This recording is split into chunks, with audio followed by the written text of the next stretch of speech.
Magandang araw po mga kababayan, welcome po sa Pinilakan Lakbay. Napakaganda po ng panahon po ngayon, naway safe po ang lahat. Tara, samahan po ninyo ako dito sa aming bakuran. Nag-uwian na rin po ang mga bata galing po sa eskwelahan. Ang sarap po umani ng gulay, samahan po ninyo ako kung anong luto na masarap po sa mga bagong aning gulay dito po sa aking bakuran at sa gulayan po sa aking kapitbahay. Tara, samahan po ninyo ako.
Dahan-dahan lang.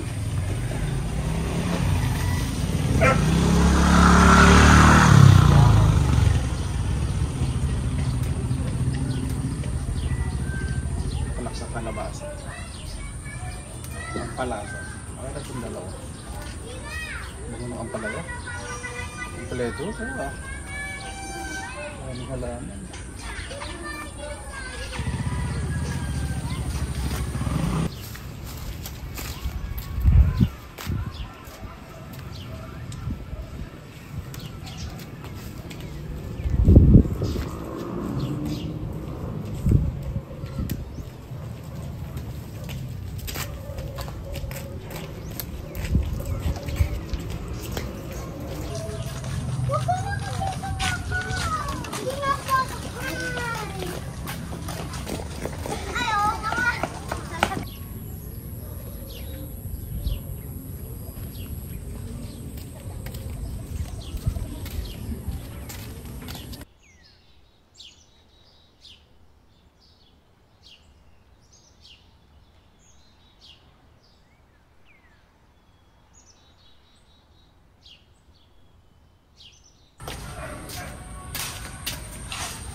Ayan po, dito na po tayo sa loob ng bahay.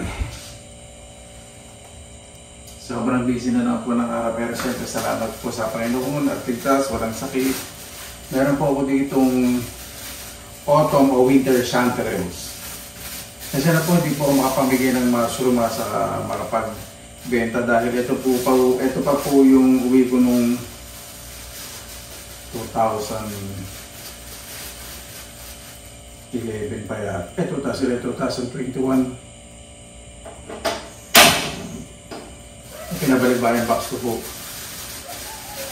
Tinitipid-tipid ko po. Pakakulan ko po dahil magluluto po tayo ng dinengdeng o inabraw o laswa. Marami pang tawag ito. Alalambutan ko po muna ito yung ating kabote. Sarap po ito kabote natin. Nasang garden. Kapag magpiprito po ng hindi coated, ready nyo na po yung takip. Kasi tatalisik po yan. Ay, hindi ko magsik. Mali ako. Bakit sarap nito yung crispy? Ganyan pa talaga sili ni ate.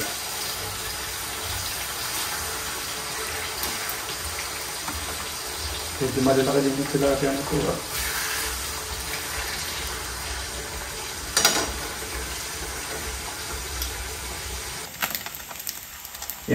Pinalitan ko na po ng tubig, sinala ko na po yung unang pinagkuluan po nitong kabuti. Napakasarap. Lagyan ko na po ng kamatis at sibuyas. Gusto ko po muna lumasa po muna yung sibuyas at durog na durog po yung kamatis.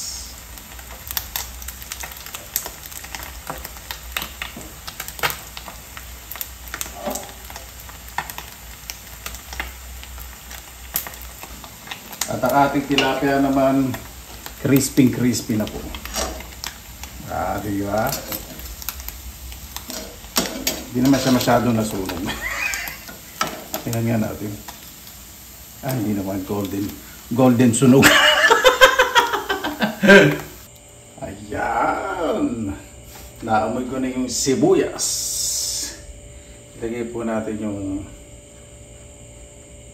siling panigang. Kamatis pa rin natira dito. Itong bataw, okra, sitaw.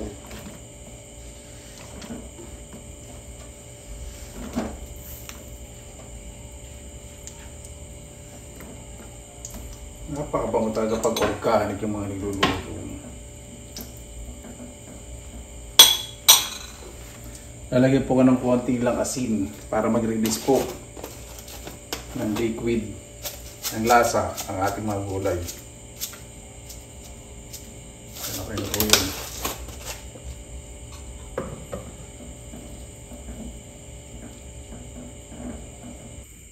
At kapag kulaan na, lagyan po tayo ng boneless bagoong. Konti po muna. Kailangan kasi muna natin maluto yung bagoong. Tignan po natin yung tamang alat bago pa tayo magdagdag.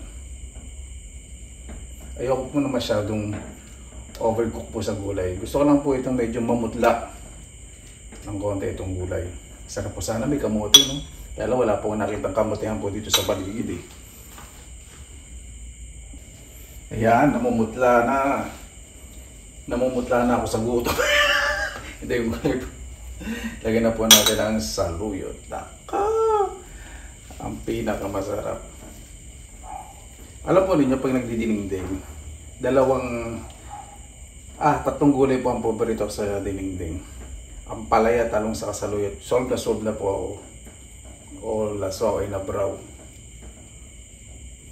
At etong, bigyan na natin itong bulaklak ng kalawasa. Yeah.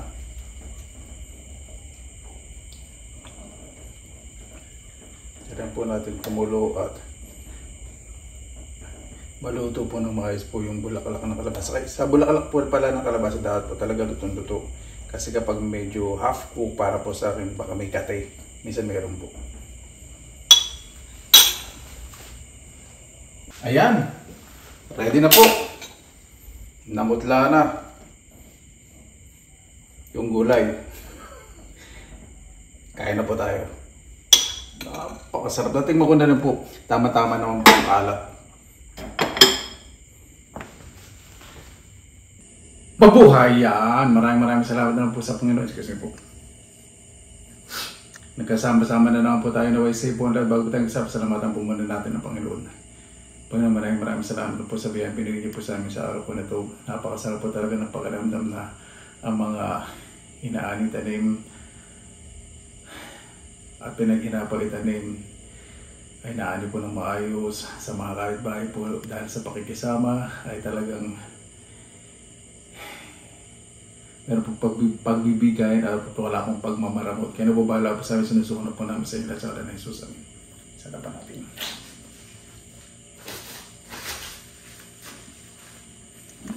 Ito pong kaldero po na to, matagal na po sa amin to.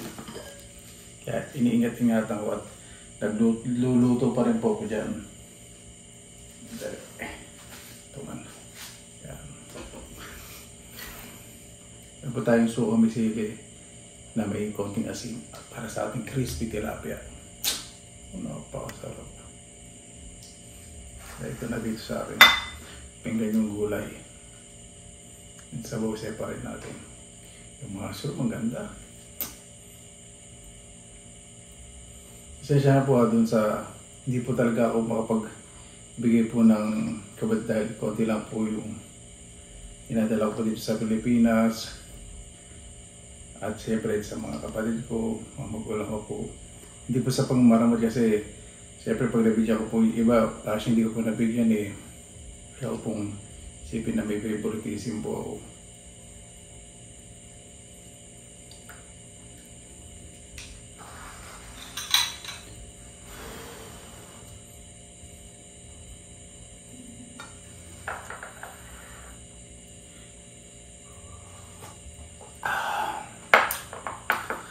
Linamnam. Ang linamnam. Napakasarap.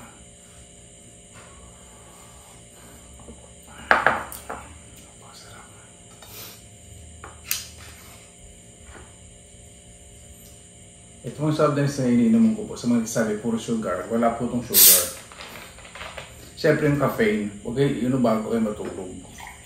At siyempre, kung lagi kayo inom na soft drinks, di rin maganda sa ngipin. Kaya hindi po ka lagi umiinom. Sama ko bang lambo? Dahil sa Pilipinas, dito po ako nakakapaglamig ng gusto. Nakakainom po ng malamig na malamig. Sabi na siyempre, malamig na po yung panahon doon.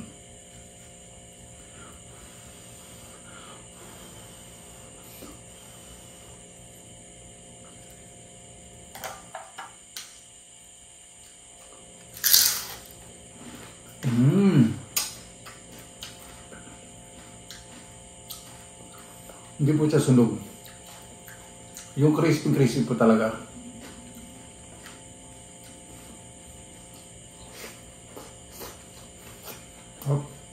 Ano po?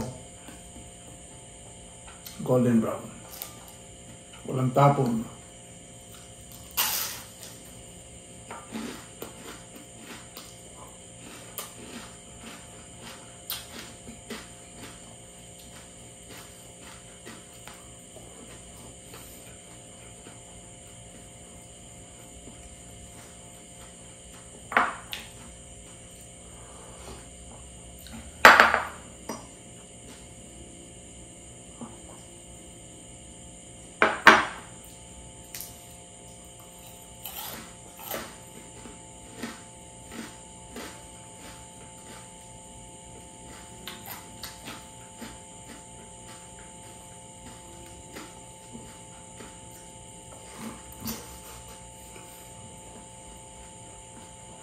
Napakasarap.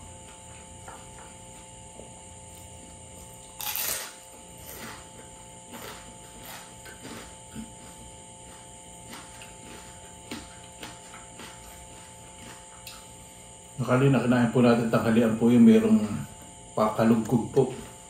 Nabulig ano po yun. Pinapakulan po sa asin, paminta, may konting tubig. Bisa nilalagyan niya ng bawang. Depende po, tapos piniprito. Kanina rin dinigding. Ayun naman po dinigding. At ito, crispy dahil na tilapia.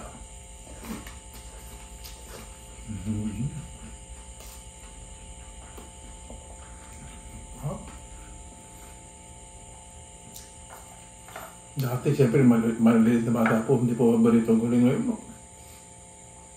Yung paborito ko po. Siyempre mga gulay naman po na gato, wala pong mabibili sa Finland. Bihira lang po sa Asian siya.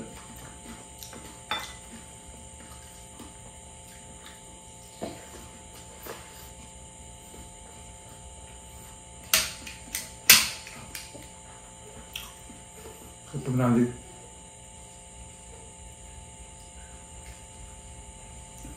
Dito po sa Pilipinas sinusulit.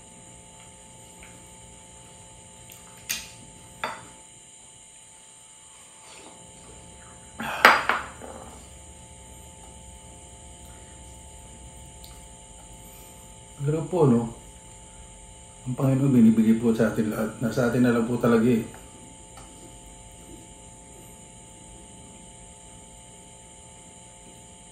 Ang diskarte po sa buhay. Yun ang po kinakailangan ng mataas na pinag-aralan para umusad po yung pamuhay natin. Sa nabaw, para layo na sinasabi ko sa kinakain ko. Hindi, sabi sa pagtatanim po. Diba? Saka diskarte.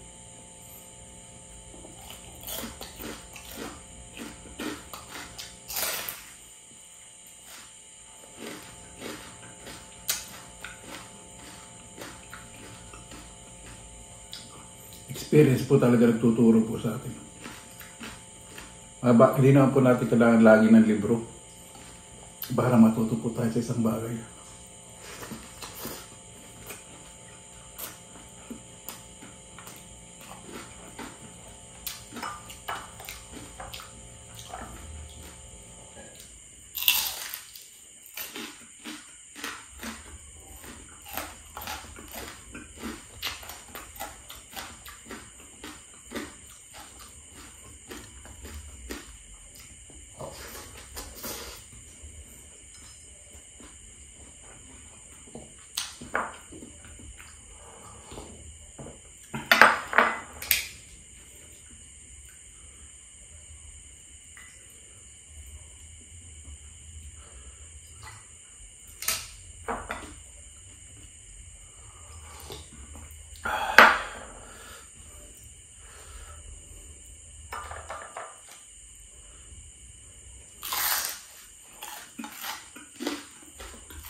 Sarap na pagkakamari rin ng kapatid ko dito sa tilapia. May konting anghang. May sili. Asim siya masyado maasim, tama lang. Alat tama-tama.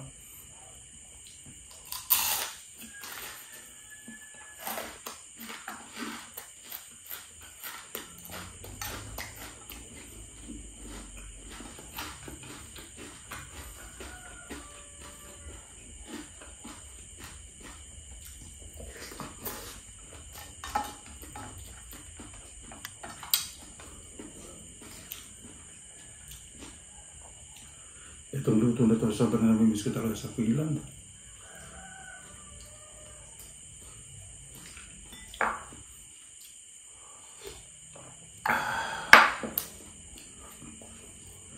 Napakasarap.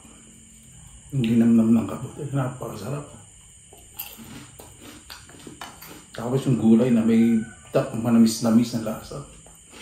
Yung, alam niyo po yung organic na lasa.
Paborito ko rin po sa dingin din yung may labong. Naghanap po ako ng labong eh. Wala po akong makita. Sa palengke wala rin.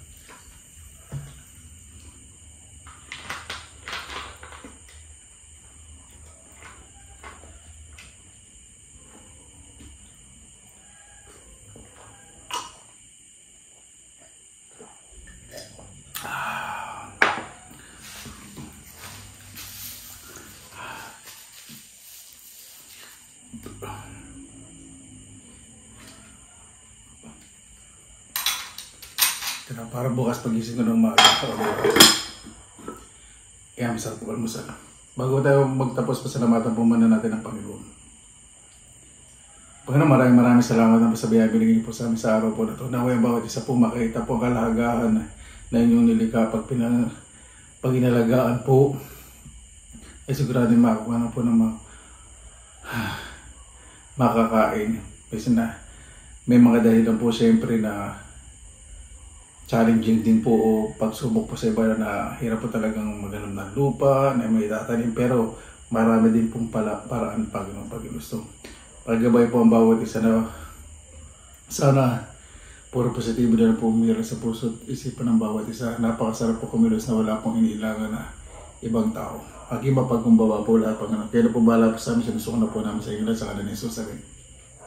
Paano po? Maraming salamat po sa inyong oras na ilan sa Pinilangan Lakbay. Basta lagi po tayong positive vibes, good vibes.